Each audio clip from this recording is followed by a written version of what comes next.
Hello and welcome to the human side of organizational change management, one of 3 webinars in a series on managing change. I'm Ronald M. Allen, founder, business consultant, and executive coach, and I'll be walking you through this webinar today. Congratulations. I graduated from Prior Park College, Bath, Somerset, England in 1974. I immigrated to the States in '88 and got my citizenship in 2001. When I first came here, I created Design in Display, a residential and commercial interior design service in the tri-state area of New York, New Jersey, and Connecticut, serving clients for about 8 years.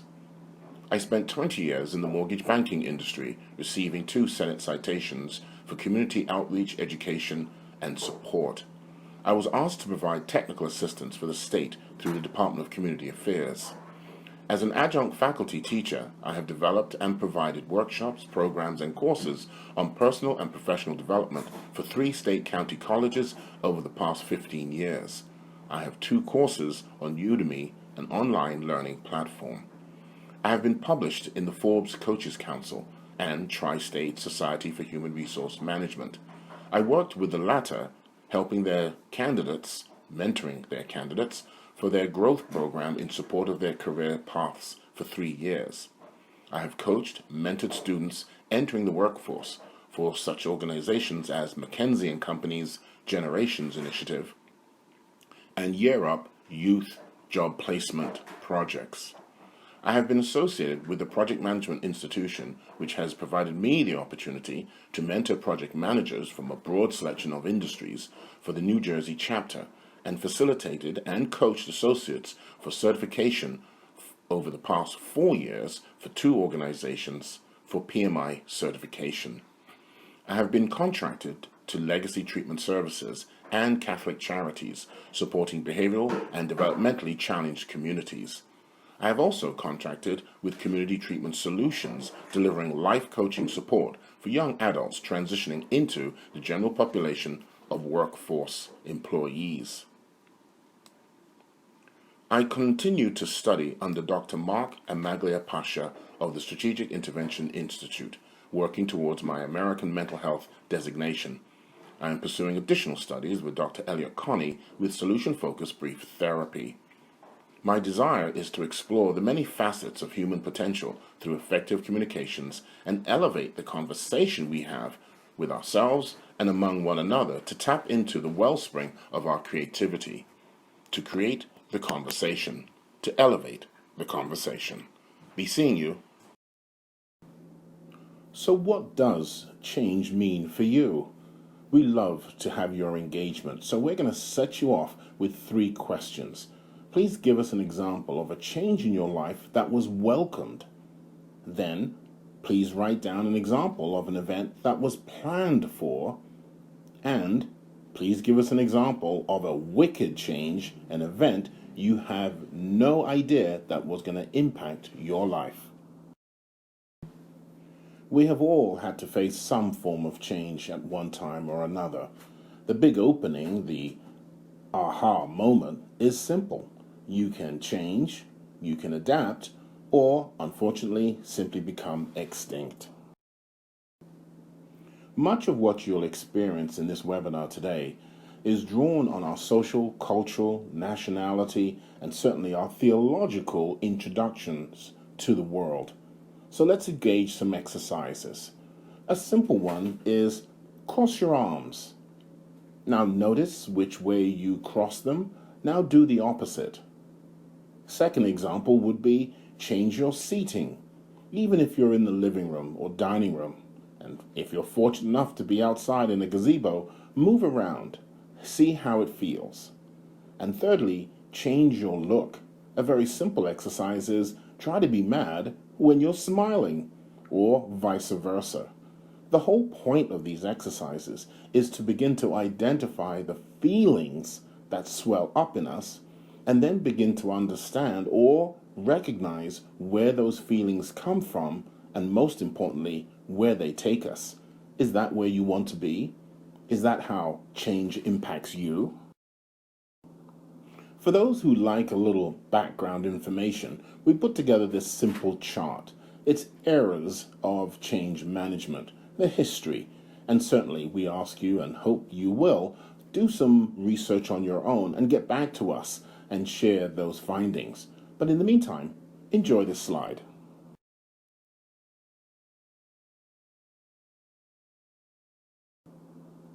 So why change management? As I've said earlier, we've all gone through some form of change in our lives. As the joke goes, I've no longer wear diapers. On the other hand, if you wait long enough, you just might go back to them.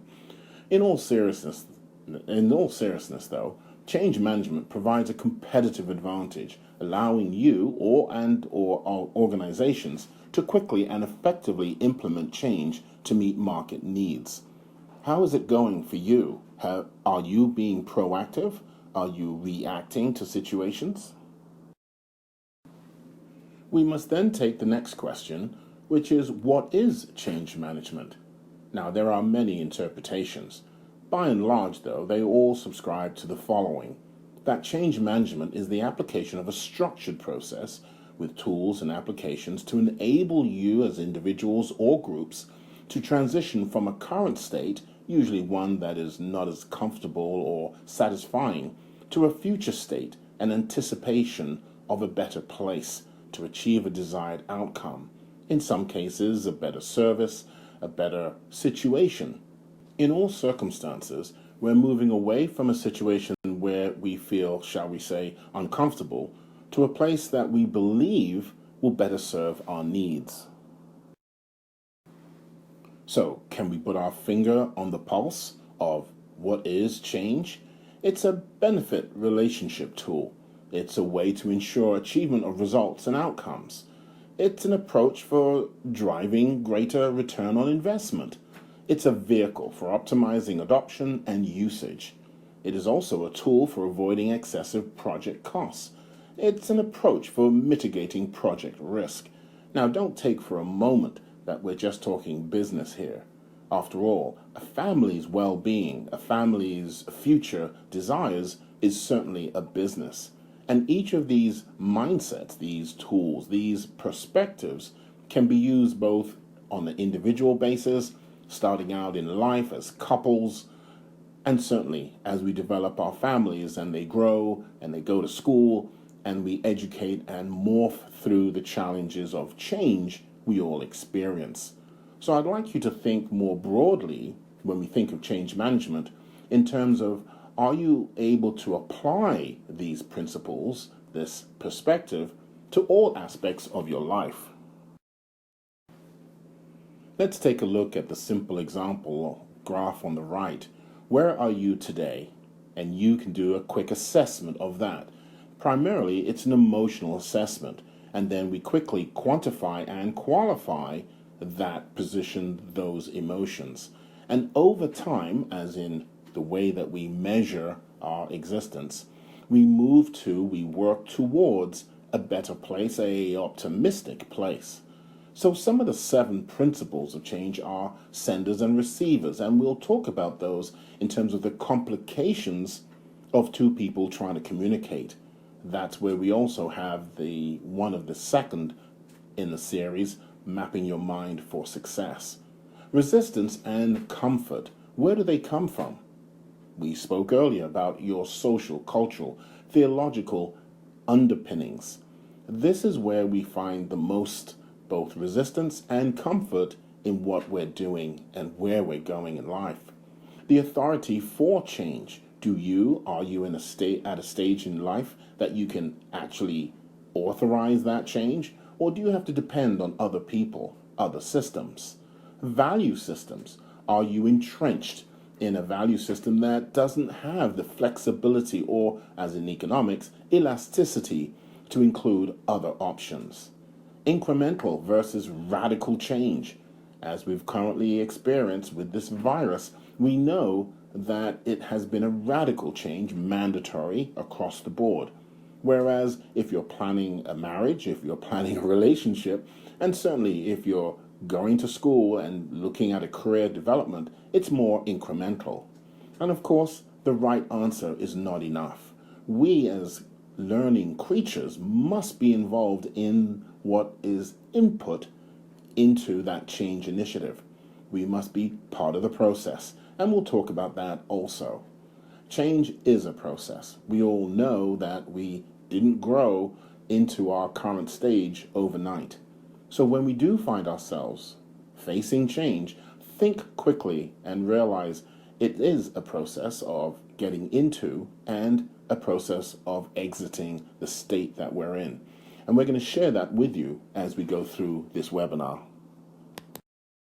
First, I believe that this nation should commit itself to achieving the goal before this decade is out of landing a man on the moon and returning him safely to the earth.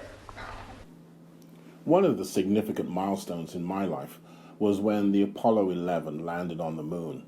But before that, President John F. Kennedy, 1961, made this statement: I believe that this nation should commit itself to achieving the goal before this decade is out of landing a man on the moon and returning him safely to the earth. Notice, it wasn't just about getting man to the moon. Moreover, and the success, the measure of success, was getting him back, returning him to earth. Many of us think of change as just a destination, getting to. What about the process? What about what do you become? What are you becoming? Have you put that into the equation? Have you run the data points on what is the true benefit of change? Consider that as we continue. Very, very fine grained as you get close to it. It's almost like a powder. Ground mass is very fine.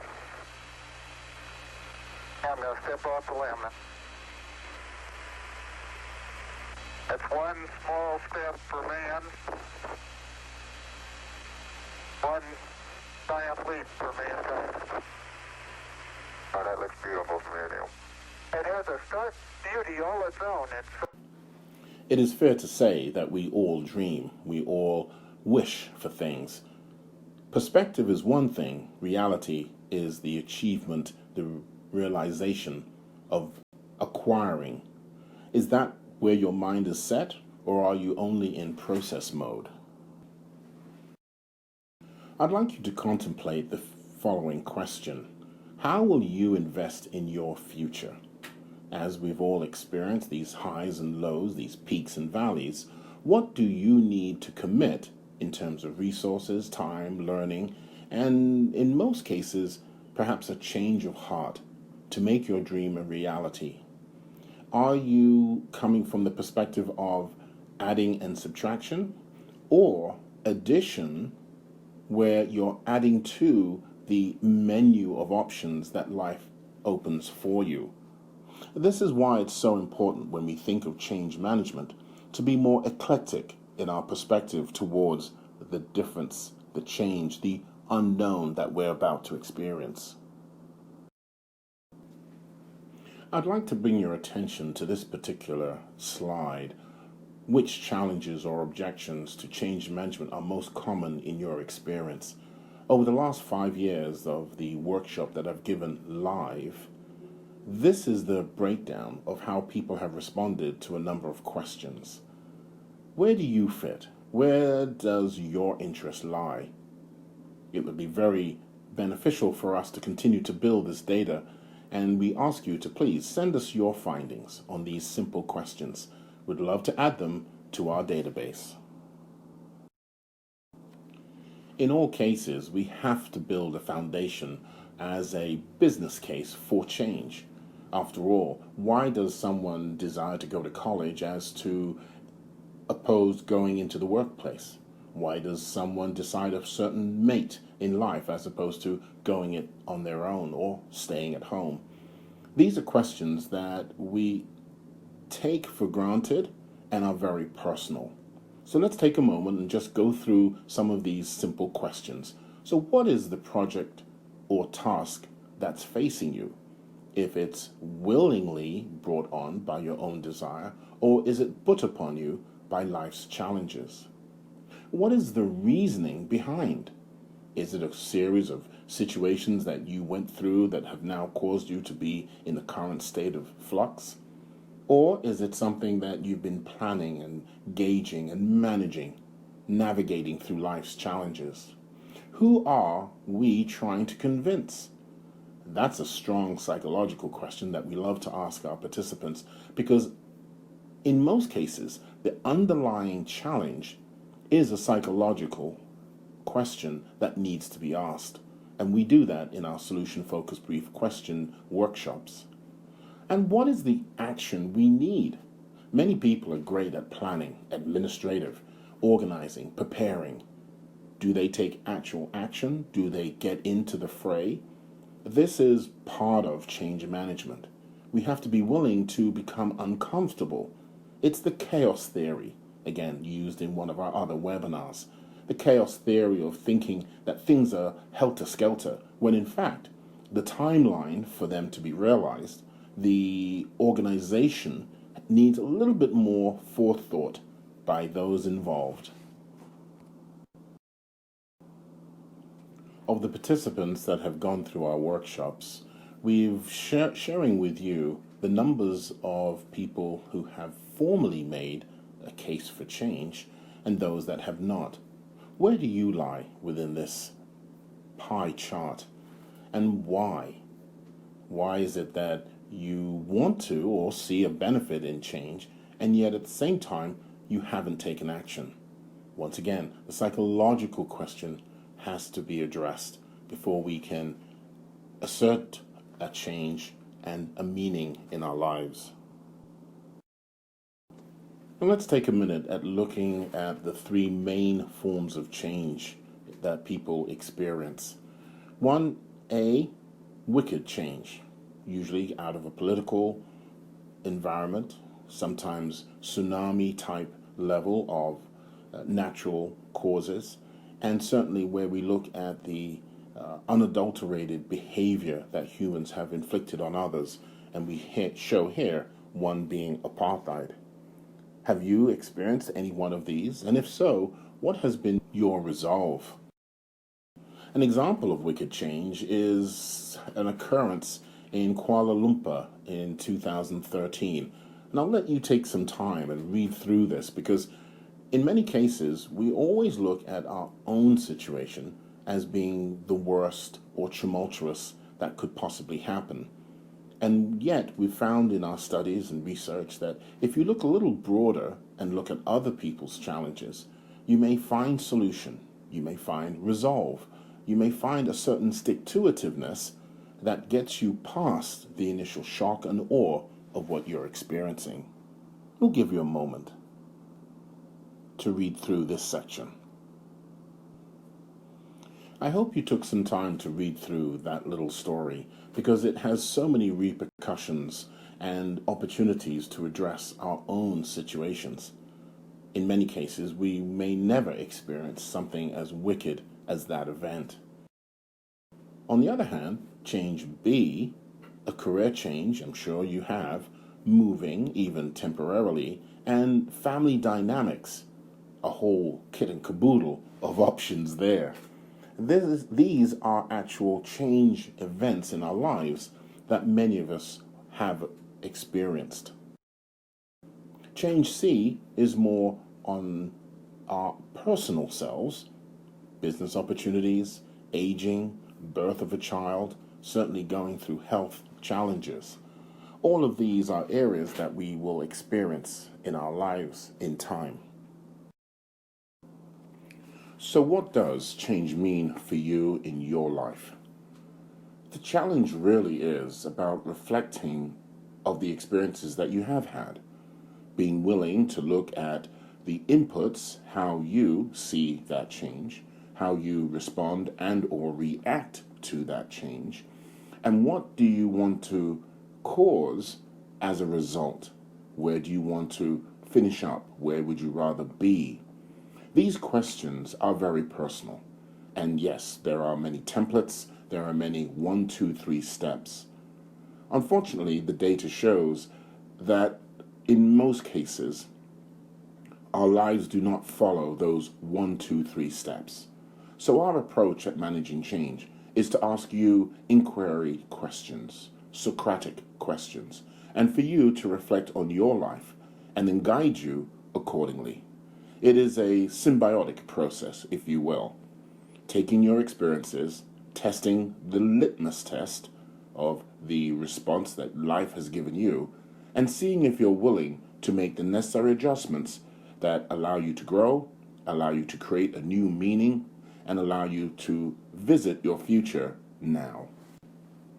We mentioned earlier that there are some significant dynamics that impact our personalities, our perspective to life, and therefore our actions that we take when we encounter any form of change, whether it's a small change such as a blown out tire in the morning, knowing that you will not be able to go to your favorite concert, or even such simple mundane things as something that's missing in the fridge or can't be found in your cupboard, to the more dramatic changes of being told you've got 2 days because you're being fired, or a relationship that's on the rocks and you've ignored it for many a year. What has change meant for you and your family?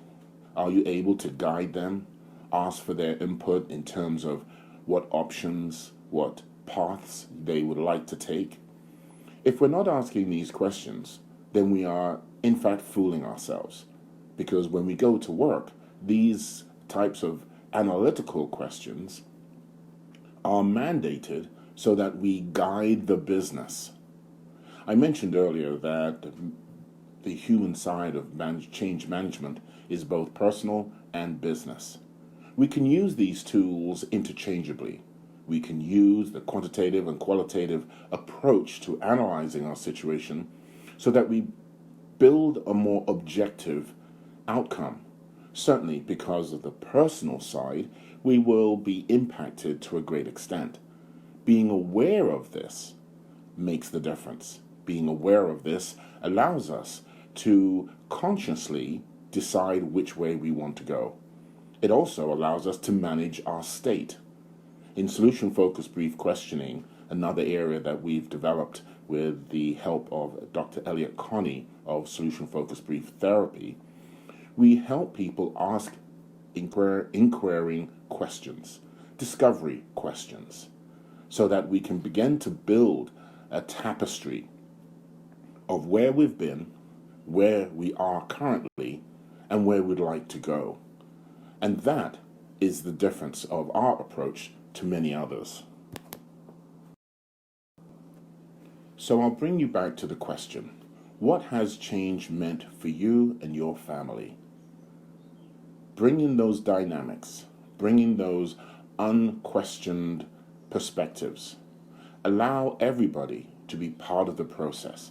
And just as we've found in industrial science of human development and human management, you'll be elated with the type of options, responses, and input and perspectives that your own family will bring to the table. In many of our workshops, people have responded by asking, what is the point? What is the real benefit? So here's the rub, here's the litmus test. Based on your past experience, how has your perspective measured up to reality? How have your outcomes, your desires, your dreams, your passions, which coincidentally do drive everything that we act upon, how have they been received by life? And how have you responded to adjust, to diagnose, to analyze what you need to do to change? This is the analytical side, the thinking side, the actual learning part of what the brain does best. We mustn't prohibit that process. We mustn't be scared of that process because it opens us up to all manner of possibilities. So that brings us right back to slide 3, and that is, we can change, we can adapt, or we can simply become extinct.